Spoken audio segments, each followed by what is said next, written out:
Hello my dear student, social study में स्वागत है।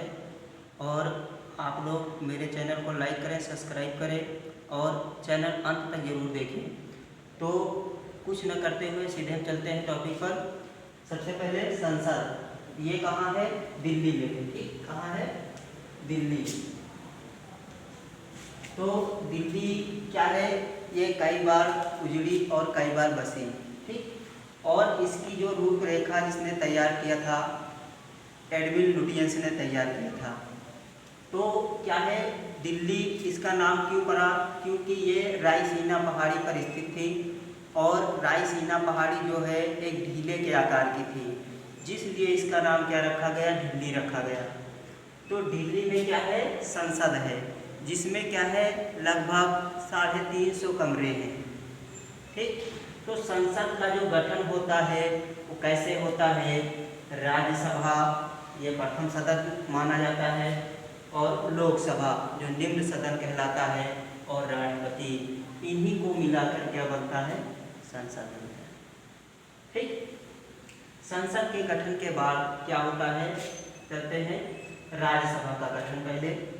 ठीक, तो राज्यसभा का जो गठन होता है वो कैसे होता है? उसके लिए सबसे पहले सदस्यों की संख्या निश्चित की जाती है कि कितने सदस्य होने चाहिए।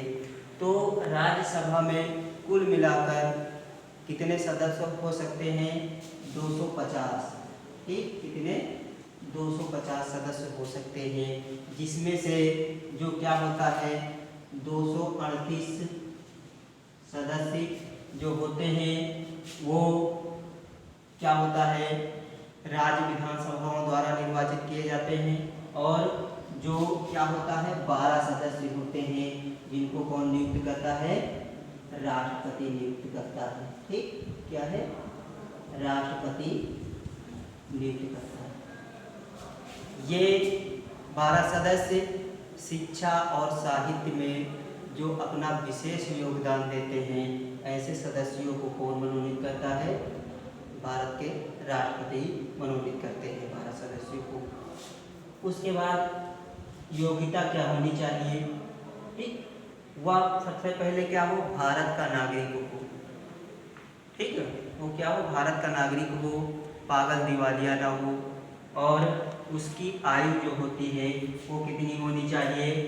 35 वर्ष। ठीक, कितनी? आयु कितनी होनी चाहिए? 30 वर्ष की होनी चाहिए। तब वह व्यक्ति क्या कर सकता है? राज्यसभा का चुनाव लड़ सकता है। फिर उसके बाद हम चलते हैं निर्वाचन पद्धति पर। तो निर्वाचन पद्धति क्या होती है? जो 238 जो सदस्य होते हैं वो क्या होता है? वो राज्य विधानसभा के निर्वाचित सदस्य। ठीक, किसके? राज्य विधानसभा के।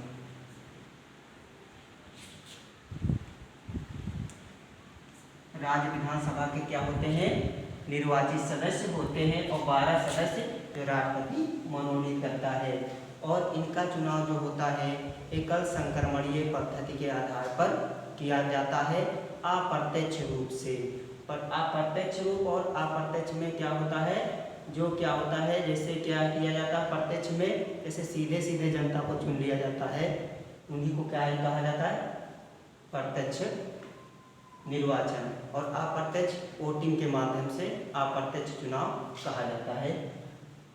फिर इनका जो कार्यकाल होता है वो कितने वर्षों का होता है? ठीक है, इनका जो कार्यकाल होता है 6 वर्षों के लिए होता है। और ये क्या होता है? जो राज्यसभा होती है वो कभी भंग नहीं की जा सकती है। ठीक, वो कभी भंग नहीं होती है, क्योंकि इनका जो कार्यकाल होता है 6 वर्षों का होता है, और इनके जो 2/3 सदस्य होते हैं वो क्या होता है? बदलते रहते हैं। ठीक, तो इसीलिए क्या होता है? ये कभी भंग नहीं की जाती है। आगे फिर क्या होता है? पदाधिकारी होते हैं। ठीक, तो पदाधिकारी में सभापति और क्या कहलाते हैं? सभापति और उपसभापति। ठीक, सभापति और उप सभापति होते हैं। ठीक, जैसे क्या है, इसका जो प्रमुख होता है वो क्या कहलाता है, उपराष्ट्रपति कहलाता है। ठीक, जो संसद का जो प्रमुख होता है वो क्या कहलाता है, उपराष्ट्रपति होता है। ठीक, उपराष्ट्रपति कहलाता है। तो जैसे क्या है, वर्तमान में जो क्या है उपसभापति है राज्यसभा के, कौन है, श्री वेंकैया नायडू, है ना। ये इतना होने के बाद हम चलते हैं अधिकार एवं शक्तियों पर। ठीक, तो सबसे पहला जो है वित्तीय शक्तियाँ। ठीक, वित्त मतलब धन, है ना। तो जो धन विधेयक होता है वो कहाँ प्रस्तुत किया जाता है, कोई भी विधेयक हो तो वो साधारण विधेयक, देखो दो प्रकार के होते हैं। ठीक है ना, कितने प्रकार के, दो प्रकार के। एक क्या होता है विधेयक, धन विधेयक होता है। ठीक, क्या है, धन विधेयक। ठीक,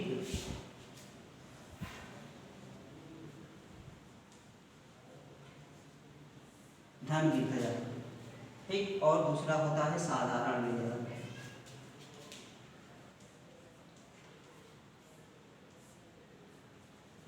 साधारण विधेयक। ठीक, तो दो तरह के विधेयक होते हैं। जो धन विधेयक होता है वो केवल लोकसभा में ही पेश किया जाता है।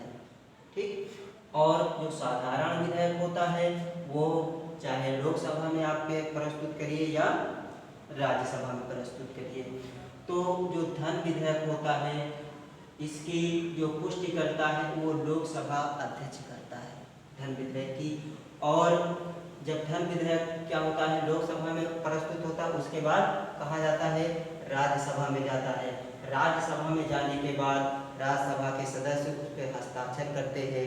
हस्ताक्षर करने के बाद कहाँ जाता है, राष्ट्रपति के पास जाता है। उसके बाद क्या होता है, अगर उसमें कोई सुधार करना है तो क्या करता है, राष्ट्रपति सुधार के लिए वापस राज्यसभा भेज देता है। उसके बाद फिर लोकसभा में, फिर उसके बाद क्या होता है, वो उस विधेयक को जो है राज्यसभा 14 दिनों तक अपने पास रख सकती है। ठीक, कितने दिनों तक, 14 दिनों तक, है ना, 14 दिनों तक, 14 दिनों तक अपने पास रख सकती है उस धन विधेयक को। ठीक, अब सीधे चलते हैं विधायी शक्तियाँ। विधायी मतलब कानून। ठीक, तो कानून क्या होता है, चाहे कोई भी कानून हो वो सबसे पहले चाहे लोकसभा में पेश किया जाए या राज्यसभा में। तो जब कोई कानून बनाती है व्यवस्थापिका तो वो कहाँ जाता है, सबसे पहले उसके क्या है, राज्यसभा में। राज्यसभा में जाने के बाद अगर कोई, राज्यसभा में जाने के बाद राष्ट्रपति के पास पहुंचता है, और राष्ट्रपति के पास जाने के बाद क्या होता है, उसमें कोई सुधार करना होता है तो सुधार होता है, नहीं तो क्या होता है, राज्यसभा को राष्ट्रपति फिर वापस कर देता है। और वापस करने के बाद राज्यसभा उसको 14 दिनों तक अपने पास रख सकती है, और वो धन को क्या होता, कोई भी विधेयक पूर्ण मान लिया जाता है। फिर राष्ट्रपति की अन्य शक्तियाँ क्या होती हैं, जैसे वह कोई भी व्यक्ति की सजा को कम करा सकता है राष्ट्रपति और उपराष्ट्रपति, और साथ ही वह क्या करता है, जब जो लोकसभा के सदस्य होते हैं उनसे प्रश्न पूछ सकता है। ठीक, तो इस तरह की बातें क्या कर सकते हैं, अन्य जो शक्तियाँ हैं वो इस तरह से हैं। ठीक है, धन्यवाद बच्चों।